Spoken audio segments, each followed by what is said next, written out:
Welcome to my channel. বন্ধুরা, ছাতু দিয়ে শরবত, কচুরি এইসব তো করেনি, আর ছাতু দিয়ে নতুন কিছু বানাবো।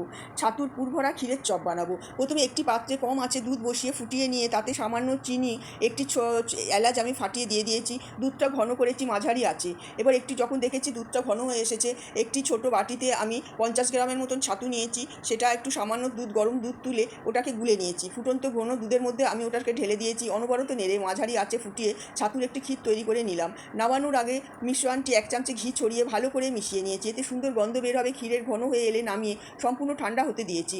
অন্য একটি পাত্রে ময়দা, খাবার সোডা, বেকিং পাউডার। ময়দা নিয়েছি 1 বাটি, খাবার সোডা সামান্য, বেকিং পাউডার 1 চামচে, 1 চামচে ঘি, সাদা তেল দিয়েছি, কিছুটা পরিমাণ মতন গুঁড়ো দুধ দিয়েছি 2 চামচের মতন। একসাথে নিয়ে খুব ভালো করে আমি ময়ান দিয়েছি। দিয়ে ভালো করে মেখে যখন দেখেছি বেশ হাতের সাহায্যে যেটা মুঠোর মধ্যে চলে আসছে, তখন ভাবলাম হ্যাঁ, এটাকে ময়ানটা ঠিকঠাক হয়ে গেছে। এবার জল দিয়ে ময়দাটাকে মেখে একটি মণ্ড তৈরি করেছি। সেটাকে 20 মিনিট আমি ঢাকা দিয়ে রেখে দিয়েছিলাম। জল দিয়ে ভালো করে মেখে 20 মিনিট ঢাকা দিয়ে রাখলাম। এবার অন্য একটি পাত্রে জল, বাকি চিনি ও 1 বাটির মতন চিনি দিয়েছি, এলাচ দিয়েছি একটা ফাটিয়ে, চটচটে চিনির একটি শিরা তৈরি করলাম। মাঝারি আঁচে করেছি। যখন দেখলাম খুব চটচটে হয়ে গেছে, তখন সেটাকে নামিয়ে রেখে দিয়েছি।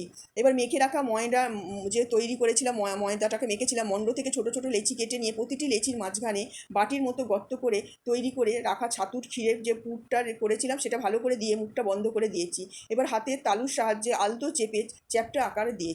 কড়াইতে সাদা তেল গরম করে চপগুলো মাঝারি আছে এপিট ওপিট করে সোনালি করে ভেজে তুলেছি। ভাজার সময় চপগুলো দেখবেন খুব বড় বড় ফুলে উঠেছে।